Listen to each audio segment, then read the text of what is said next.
أعوذ بالله من الشيطان الرجيم بسم الله الرحمن الرحيم إن الحمد لله نحمده ونستعينه ونستغفره ونتوب إليه من يهده الله فهو المهتدي ومن يضلل فلن تجد له وليا مرشدا أشهد أن لا إله إلا الله وحده لا شريك له وأشهد أن سيدنا محمدا عبد الله ورسوله صلوات ربنا وسلامه عليه وعلى آل بيته الطاهرين ورضى اللهم عن خلفاء الراشدين المهديين أبو بكر وعمر وعثمان وعلي كرم الله تعالى وجهه عليهم السلام.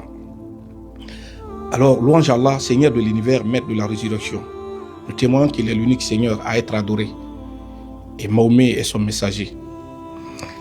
Le pèlerinage est l'un des 5e piliers de l'islam. Ça veut dire que ce pilier, l'islam ne serait jamais fondé à l'absence d'un de ces piliers-là. Parce que l'islam est fondé sur 5 piliers. Kalma shahada, iqam as-salat, ita az-zakat, sawm ramadan, hajj al-bayt. Il y a 3 piliers, ça c'est obligatoire sur tout un musulman, homme comme femme. Ce qui concerne du témoignage, avoir la foi en Dieu, qu'il est l'unique Seigneur à être adoré et Mahomet est son messager, effectuer les 5 prières par jour et jeûner pendant le mois de Ramadan. Ça, il n'y a pas d'exception là-dessus. Mais ces 2 derniers piliers, az-zakat ou al-hajj, l'aumône, ça veut dire que de grands aumônes qu'on appelle az-zakat, ça demande les moins. Et aussi, il y a un taux là-dessus. Inch'Allah ta'ala, un jour, on va essayer de développer ça par la grâce d'Allah dans un autre numéro. Et le 5e pilier est de hajj, al-istita'a. C'est la raison Dieu nous a dit dans le Saint-Coran, فَمَنْ فَرَجَ فِيهِنَّ الْحَجَّ فَلَا رَفَثَ وَلَا فُسُوقَ وَلَا جِدَالَ فِي الْحَجِّ وَلِلَّهِ عَلَى النَّاسِ حِجَّ الْبَيْتِ مَنِ اسْتَطَاعَ إِلَيْهِ سَبِيلًا. Il dit, effectuez du pèlerinage, ne faites que pour Allah subhanahu wa ta'ala, mais à celui qui en a les moyens. Alors ces moyens-là quand même sont répartis de 3 jusqu'à 4. Inch'Allah ta'ala, aujourd'hui on va profiter de citer quand même ces 4 règles-là d'abord. La première des choses, un pèlerin doit être musulman. Ça veut dire que non-musulman n'a pas droit d'effectuer quand même du pèlerinage. Même s'il arrive à effectuer des voyages avec des pèlerins, le pèlerinage ne serait jamais exaucé pour lui, mais c'est considéré comme s'il est parti faire quand même du tourisme. Alors, la foi d'abord, pour que du pèlerinage soit au moins accepté et exaucé par Allah subhanahu wa ta'ala, le pèlerin doit être musulman. Et deuxième critère, al-bulugh. Ça veut dire qu'il doit être mature, au moins au-delà de 18 ans, 40 ans, jusqu'à 50 ans, jusqu'à au-delà de ça, Inch'Allah ta'ala. Mais ça veut dire que le pèlerinage n'est jamais obligatoire à un enfant, même s'il arrive à effectuer.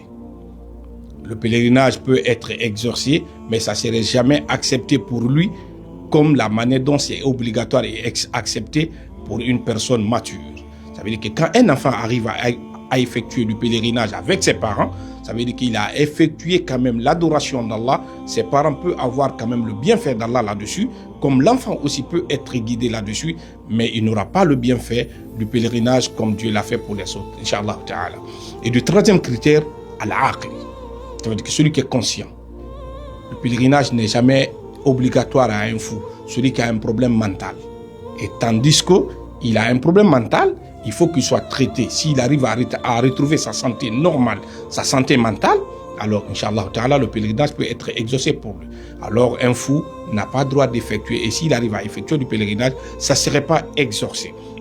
Alors, aussi, un esclave, malgré, nous disons dans notre religion, l'avènement de notre prophète Mohammed sallallahu alayhi wa sallam était là pour abolir l'esclavagisme. Ça veut dire que l'islam a aboli catégoriquement cela.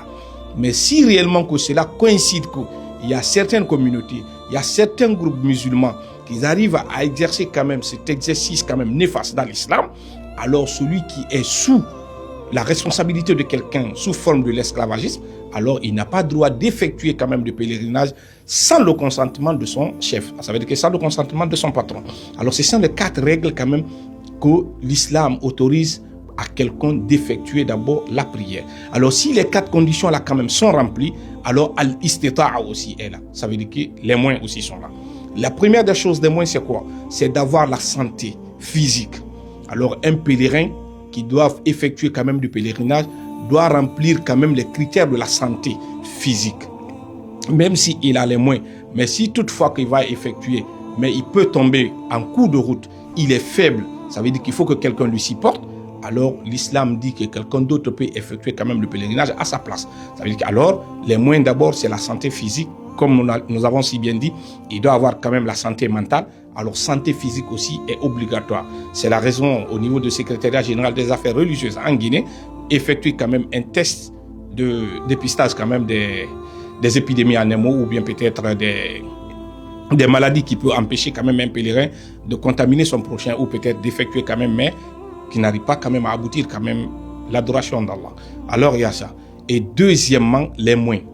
Les moyens, c'est quoi? S'il arrive à régorger quand même le prix du billet de la Guinée jusqu'en Arabie Saoudite, jusqu'à la Mecque, et aussi les dépenses que lui peut au moins mettre sur lui, ça veut dire que comme on l'appelle argent de poche, mais c'est la dépense qu'il doit laisser à sa famille, il n'a pas ça, alors l'islam l'interdit d'effectuer quand même la prière si réellement que sa famille n'est pas en accord avec lui.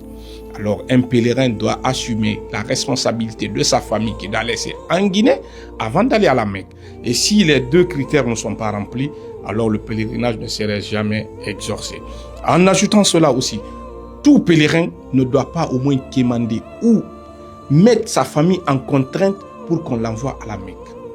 L'islam n'accepte pas la contrainte. La ikrah fi din qad tabayyana ar-rushd min al-ghayy. Pas de contrainte en islam. L'islam là est venu quand même mettre la différence entre le mensonge et la vérité. Alors il ne pousse à personne d'accepter cette noble religion quand même sans son consentement. C'est la raison Allah subhanahu wa ta'ala même nous a dit dans le verset coranique, il dit afala yatadabbaruna al-Qur'an walau kana min 'indi ghayrillah. Et ne cherchez pas à méditer ce Saint-Coran, même si on vous dit que cela provient d'Allah subhanahu wa ta'ala. Alors c'est votre conviction personnelle qui est déjà demandée dans l'islam. L'islam n'aime pas la contrainte.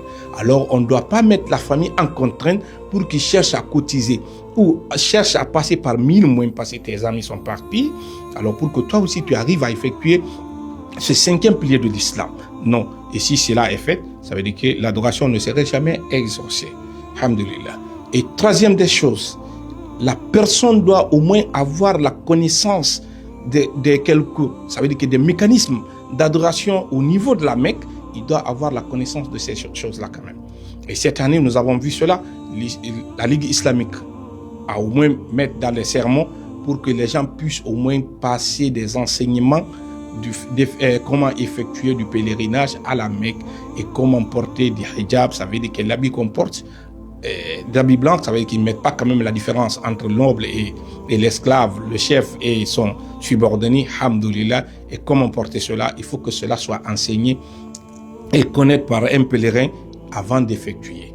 C'est la raison, Allah subhanahu wa ta'ala nous dit, un pèlerin, toute personne qui est apte, ça veut dire qui est rassuré, qui doit effectuer du pèlerinage cette année, alors Allah subhanahu wa ta'ala te dit فَمَنْ فَرَضَ فِيهِنَّ الْحَجِّ فَلَا رَفَثَ وَلَا فُسُوقَ وَلَا جِدَالَ فِي الْحَجِّ.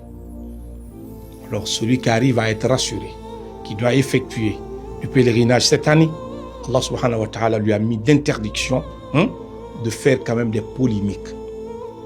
Polémique veut dire quoi? Ici, Ar-Rafath, ça veut dire qu'il ne doit pas au moins multiplier, dire que parce que je pars maintenant faire du pèlerinage, on dit qu'au retour maintenant je ne devrais plus faire maintenant quand même de fornication, je ne devrais plus maintenant boire de l'alcool, je ne devrais plus maintenant faire de quoi que ce soit, alors je vais essayer de faire ça avant que je n'aille, parce qu'au retour je ne suis plus permis.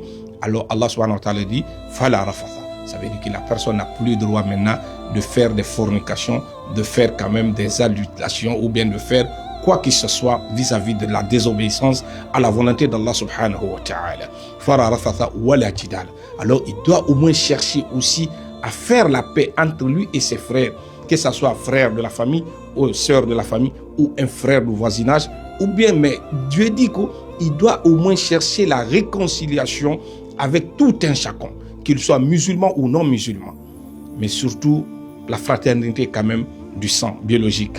Alors il doit chercher quand même le pardon de ses frères, comme ses frères aussi doivent chercher quand même ses pardons. Alors si cela est effectué, ça veut dire que la personne doit être rassurée qu'il commence déjà quand même l'adoration avant d'être sur le terrain. Wala jidala fil hajj. Arrivé au lieu 5 de la Kaaba, ça veut dire qu'il n'y a plus maintenant de discussion. ah tu m'as piétiné, ah tu m'as fait cela, tu m'as jeté de tel. Non, non, non, il n'y a pas ça là-bas. Vous êtes tous appelés quand même à répondre un seul appel. C'est la raison on dit, celui qui arrive à effectuer tous ces critères-là et qu'il arrive à marcher sur ce chemin, quand lui dit ici, au moment dont il monte quand même dans des bus ou peut-être dans l'avion, il dit labbaik Allahumma labbaik la sharika laka labbaik innal hamda wa ni'mata lak. Alors s'il lui dit qu'il répond l'appel d'Allah subhanahu wa ta'ala, Dieu dira que oui, toi tu as répondu mes appels et tes invocations sont exaucées, tes péchés sont pardonnés, incha'Allah ta'ala. Mais le cas contraire, Dieu dira que la labbaik laka wa la sa'adik. Je t'ai pas appelé et tu n'auras pas de grâce de ma part. Qu'Allah nous épargne de cela, parce qu'on ne va pas entendre quand même cette réponse, que ce soit positif ou négatif. Alors pour un pèlerin, il faut d'abord remplir ces critères. 1. Musulman. 2. Financièrement. 3. Conscient. 4. Libre. Ça veut dire que libre de ne pas être un esclave. Et aussi avoir la santé physique. Maintenant, on va ajouter cela. Il y a certains savants musulmans qui disent que les femmes qui voyagent parmi nous, ils doivent voyager soit avec leur mari ou accompagnés par un de mahram. Quand on dit mahram, veut dire quoi? À la personne qui ne peut pas au moins l'épouser. Ça veut dire que son frère de lait, son papa, ou peut-être son oncle. Lui peut l'accompagner ou son fils.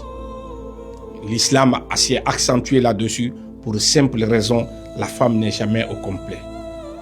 Alors l'islam dit, si une femme doit effectuer quand même du pèlerinage, que ce soit de Umrah, que ce soit de Hajj, alors elle doit être accompagnée par un de ses mahrams.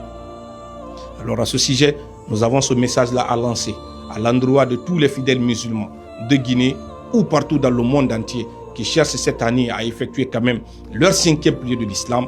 Alors il faut que vous arrivez quand même à regrouper ces critères-là. Alors le Hajj, c'est une seule fois.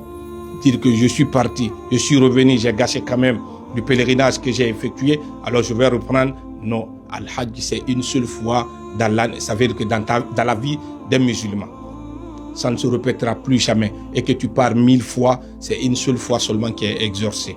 Alors si tu arrives à effectuer, alors cherche à te débarrasser des idées néfastes, cherche à te débarrasser des illicites qu'on appelle Al-Muharramat. Nous aurons notre second numéro le vendredi prochain, Inch'Allah Ta'ala. Chaque vendredi après la prière, nous serons en direct sur Guinée Buzz TV pour des émissions islamiques. Parole l'islam. Assalamu alaikum wa rahmatullahi wa barakatuh.